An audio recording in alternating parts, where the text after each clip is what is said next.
Bem-vindos à mini palestra sobre a psicologia no design instrucional, como parte aí da programação da CONAD. Estou muito feliz de poder contribuir aí com a nossa classe e vamos falar um pouquinho como que a psicologia ela influencia aí dentro do processo do desenvolvimento das soluções de aprendizagem. Eu coloquei aqui uma mini apresentação. Eu sou formada em administração, em psicologia, pós-graduada em design instrucional, me especializei muito na área de treinamento, tanto na parte de elaboração como na ministração dos treinamentos.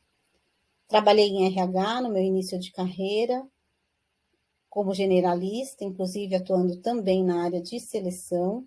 Sou grafóloga, uma das poucas grafólogas aqui no Brasil atuantes. Sou docente dessa área desde 2003 e hoje eu me especializei no design instrucional e na facilitação de treinamentos, principalmente de liderança, desenvolvimento de trilhas de aprendizagem, na área corporativa e também atuei na área acadêmica, né? E aí eu trouxe para vocês um pouquinho da minha experiência como psicóloga, como que o DI se encaixa aí na teoria, tá?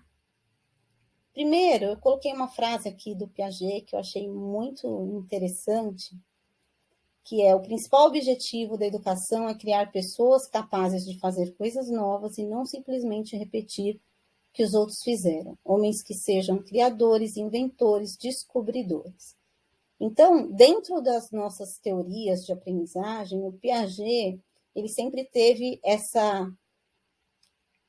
esse idealismo de criar pessoas para o mundo, ou seja, desenvolver o melhor, a potencialidade, só que ele tinha aí como base as nossas funções biológicas, que são as fases, né? O estágio, acomodação do conhecimento, tudo baseado também nas nossas questões biológicas de desenvolvimento.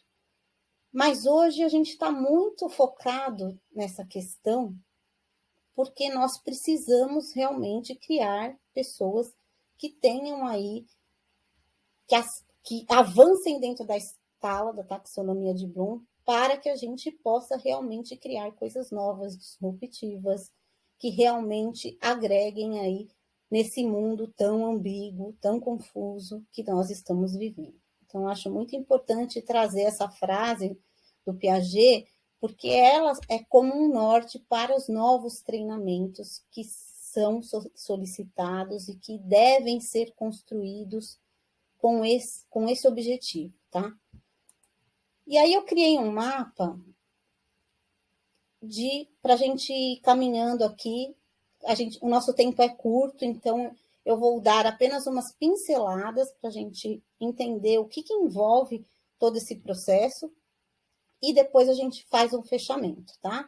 Então, primeiro, nós vamos falar sobre os fundamentos da psicologia e neurociências. A primeira coisa é, qual que é o conceito da psicologia? Qual que é o papel dela? Então, a gente tem aí o conceito, que é a definição, psique ou psico, significa alma, e logia, o estudo da alma. Estudo da alma, tá? A alma, o que se refere à alma dentro da psicologia? É a nossa atividade mental. É um processo. E o que esse processo compõe? Eu tenho uma parte cognitiva, minha parte de aprendizagem, todo o meu processo de raciocínio, de construção do conhecimento. Eu tenho a parte afetiva, ou seja, tudo que eu aprendo também tem um componente afetivo, eu desenvolvo emoções a partir das coisas que eu vivencio, e comportamental, e eu desenvolvo comportamentos a partir desses três elementos, tá? Então, eu tenho cognitiva, a esfera cognitiva, afetiva e comportamental. Qual é o objetivo da psicologia como ciência? Então, quando você vai fazer uma terapia, a primeira coisa é diagnosticar, verificar como essas esferas estão se desenvolvendo dentro da sua individualidade. O segundo é compreender o que está acontecendo, como esse processo funciona. E terceiro, orientar. Para quê? Para que eu tenha uma mudança de comportamento no final, tá? Então, se nós formos pensar, a nossa atividade mental, ela é muito complexa. Se não fosse, não necessitaria existir a psicologia. Então, tudo que a gente for propor de treinamento, de sensibilização, a gente precisa ter em mente que o processo mental é o alvo, a nossa atividade mental. Eu preciso promover mudanças nessa atividade mental para alcançar o meu objetivo dos treinamentos, seja ele qual for. E aí, a pergunta que todo mundo faz, mas o que a psicologia tem a ver com o design instrucional? Tudo. Porque a partir dos nossos processos mentais, mais a metodologia escolhida, e no caso, o design instrucional, ou os métodos, Kirkpatrick, outros métodos acoplados, é que fazem o processo funcionar. Senão, eu não consigo. Então, como nós aprendemos, quais são as ferramentas, a psicologia, ela dá essa base para a gente, tá? E aí eu tenho aqui os esquemas cognitivos. O que seriam esses esquemas cognitivos? E isso está dentro da nossa parte cognitiva. Eu tenho um processamento de informação, eu recebo a informação, eu processo, eu organizo esses estímulos e percepções, só que com base em informações que eu já tenho, em aprendizagens anteriores. O que isso significa? Que para que eu assimile essa informação, quando eu assimilo qualquer informação, seja de um treinamento, seja uma informação, alguém que está me passando um conteúdo importante, eu faço esse processo aqui cognitivo. Essa é a nossa linha. Então, eu vou buscar, dentro do meu esquema cognitivo, referências daquilo que eu estou recebendo. Então eu já conheço, a pessoa vai falar para mim sobre um tema social que eu participei de um movimento lá atrás.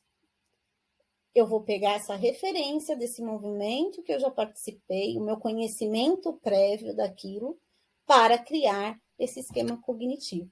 Então, para interpretar aquela informação que está chegando para mim, porque eu tenho referência. Então, qual que é a importância disso? De saber que nós temos esses esquemas cognitivos. A importância é, qualquer treinamento que eu desenvolva, eu tenho que levar em conta esse processo. Porque se eu for ensinar um assunto para um aluno, eu vou fazer o DI lá de um treinamento para um aluno, e o aluno nunca teve contato com as coisas que eu estou me referindo lá sem profundidade. Vai funcionar? Não.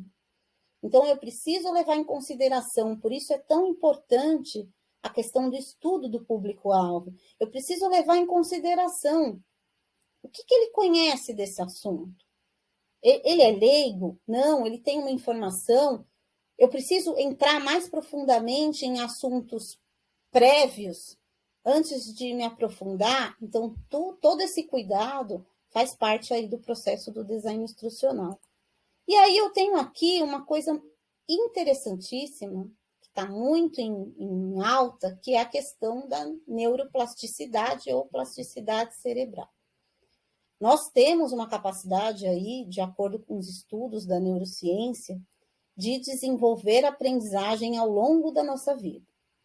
Nas crianças, esse processo é um pouco mais acelerado, o cérebro está mais propício a fazer conexões, né? Nós vamos perdendo o neurônio ao longo dos anos, mas o que é comprovado é que quanto mais eu exercito o meu cérebro, mais eu aprendo. Então, quanto mais eu busco informação, quanto mais conexões eu faço, mais eu construo esquemas cognitivos, tá?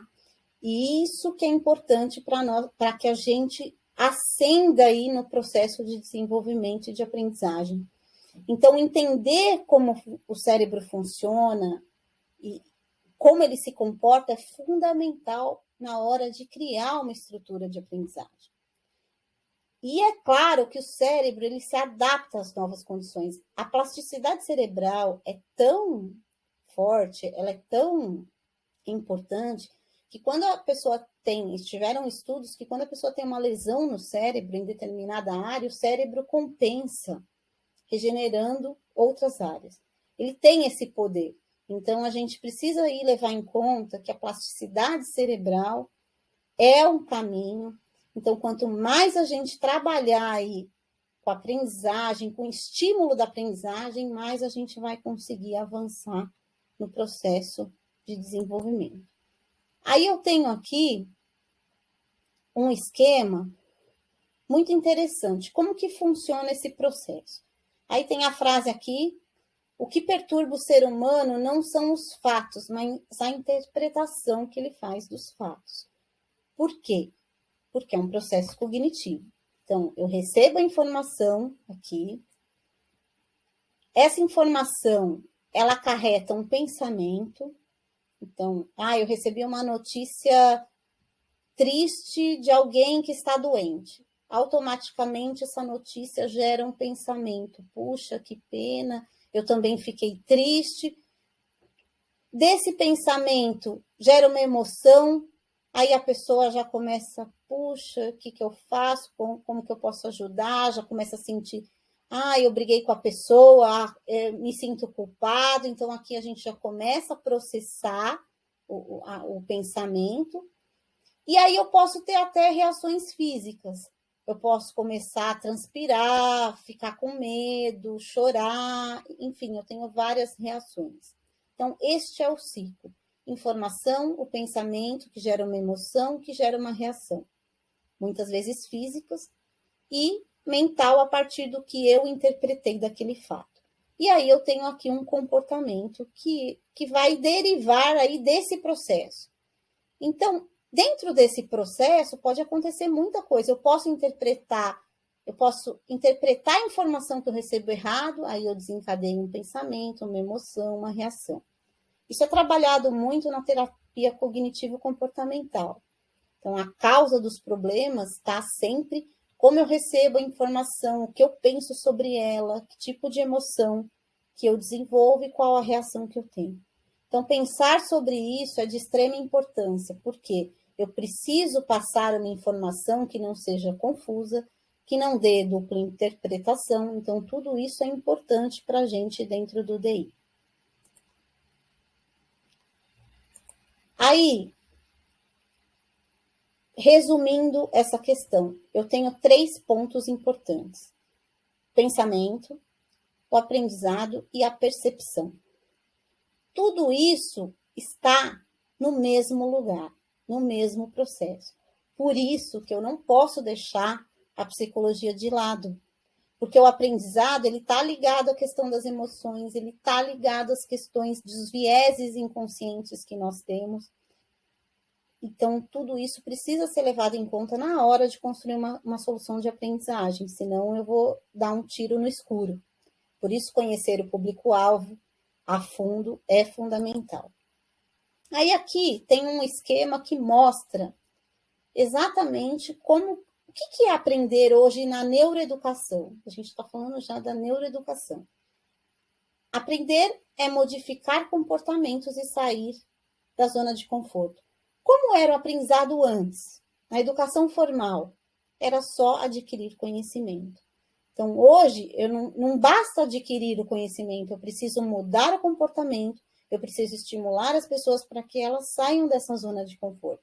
Então, a gente tem aqui as grandes áreas, as três ciências: pedagogia, que é a nossa base aí do DI, a psicologia, que é o estudo de como as pessoas se comportam, e eu tenho a neurociência, que vem aí para agregar nesse processo de educação. Então, essa é a tecnologia na educação, que é a neuroeducação, que nós falamos hoje. E aí, o que eu uso no design instrucional dessas áreas, unindo essas áreas? Eu uso metodologias ativas, eu uso gamificação, mídias sociais e inovação. Então, eu uso todo o conhecimento dessas 3 áreas para que o meu treinamento realmente seja efetivo. Então, eu tenho aqui as sub-áreas, a neuropsicologia, que aí é a neurociência mais a psicologia, e a neurociência educacional, que está acoplada à pedagogia. E a neuroeducação, que é para onde a gente está caminhando, alguns já estão praticando já os seus conceitos, é a tecnologia que faz a diferença. Então, aqui a gente já está no novo modelo de educação, que não tem a ver com o modelo formal, que nós estamos acostumados. Aí nós vamos falar um pouquinho da teoria da aprendizagem e comportamento das gerações, que é muito importante. Nós não temos muito tempo para aprofundar, mas só para refletirmos um pouco sobre essas questões. Então, eu trouxe aqui alguns dos teóricos, não são todos, mais importantes, são os que a gente mais estuda, e dentre eles, o Gardner é um que se destacou e se destaca, pode ver que ele foi ele é um dos mais modernos aqui dentro desta linha, e ele fala das inteligências múltiplas, ou seja, que nós somos seres com vários tipos de inteligência, e não uma inteligência como era antigamente, é o QI. Né? O QI hoje não vale nada, dentro da visão do Gardner, que hoje é utilizada por muitas empresas, por muitas instituições, é que nós temos inteligências múltiplas. Então, eu posso ter uma inteligência espacial, eu posso ter uma inteligência corporal, eu tenho uma facilidade para atividades corporais. Enfim, nós temos um universo, eu não vou entrar em todas, porque esse é um assunto muito extenso, mas o que ele falava eu preciso que a educação seja individualizada para potencializar as habilidades de cada um. E o que isso influencia hoje para a gente? Né?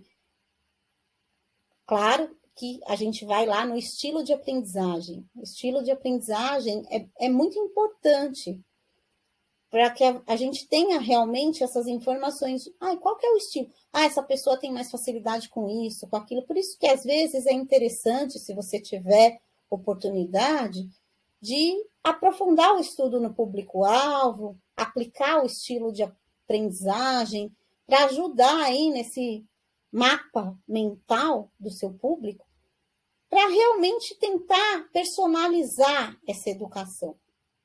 Né? Trazer elementos para evidenciar, para potencializar essas habilidades. Claro, não é possível a gente colocar todo mundo numa panela só. Tem uns que têm um estilo de aprendizagem, outros têm outro, mas aí a gente tem que fazer essa mescla. Eu acho que a grande estratégia do design instrucional é essa. Eu preciso fazer de uma forma que a maioria se beneficie. Então, por isso, quanto mais informações eu conseguir desse público-alvo, estilo de aprendizagem, qual é o objetivo do treinamento, o que eu preciso fazer para alcançar, melhor vai ser o meu resultado. Então, eu acho importante trazer o Gardner, que ele traz muito isso. E os cognitivistas que a gente já conhece, o Jean Piaget. Então, se vocês repararem, o Jean Piaget, as escolas de Jean Piaget são completamente inovadoras. Elas têm práticas inovadoras, compatíveis com escolas aí que têm ganhado prêmio, porque fala muito do aprender fazendo, da interação, da experiência ali, né? Que é 70% prática. Se a gente for pegar o 70, 20, 10, o Piaget foca muito nessa questão. Então, é importante pensar sobre isso na hora de construir. E aí, nós temos um dado que é, ao mesmo tempo, fascinante, ele é preocupante. Por quê? A nossa aprendizagem, a velocidade das informações que nós temos, a todo segundo nós somos bombardeados por redes sociais, mídias, informações de todas as formas, sem filtro, sem nada. Então, esse é um problema muito grande para a aprendizagem, dentro da minha visão, porque nós precisamos, as pessoas não sabem, a maioria, filtrar as informações. E o DI, ele tem esse papel. Eu preciso filtrar, eu preciso trazer o que é essencial, o que realmente é importante. Então, dentro desse trabalho, nós precisamos ser muito sintéticos, muito, como que eu diria, cuidadosos com a informação. Porque, às vezes, você tem uma página ali, um texto enorme, e você vê que aquele texto pode virar uma frase. Aquele texto pode se transformar numa imagem que fala que uma imagem vale mais que 1000 palavras se ela for bem escolhida. Então, nós precisamos nos atentar a isso. O DI, ele é, antes de tudo, um comunicador. Então, nós precisamos traduzir essas informações para que essa velocidade não atrapalhe a aprendizagem. Porque se nós formos pensar, nós saímos do nosso ritmo biológico, tá? Que o natural não é esse ritmo que nós estamos vivendo hoje. E aí, eu tenho aqui uma questão muito importante, as diferenças comportamentais entre as gerações. Esse fato é extremamente fundamental, levar em consideração a característica das gerações. Aí você vai falar, mas no meu treinamento eu tenho todas as gerações. Ok. Mesmo que você tiver todas, você precisa trazer um pouco de cada uma delas para o seu treinamento. Você precisa trazer uma referência delas para o treinamento. Então, por exemplo, a gente tem aqui os baby boomer, que vai até 58, que são idealistas, revolucionários, é na época pós-guerra, são pessoas extremamente disciplinadas, focadas, que têm um perfil de trabalho e de aprendizagem. A geração X já são materialistas, competitivos, individualistas, viveram numa época de marca, de status, de ter carro, de ter as coisas, de estabilidade. É uma outra forma de aprender. Geração Y são questionadores, orientados neles mesmos, gostam de experiências diversificadas, né? Eles gostam de avaliar. Então, por exemplo, essa geração Y adora avaliar as coisas. E eles avaliam mesmo em detalhes, porque eles são muito questionadores. E eles gostam de ter o melhor.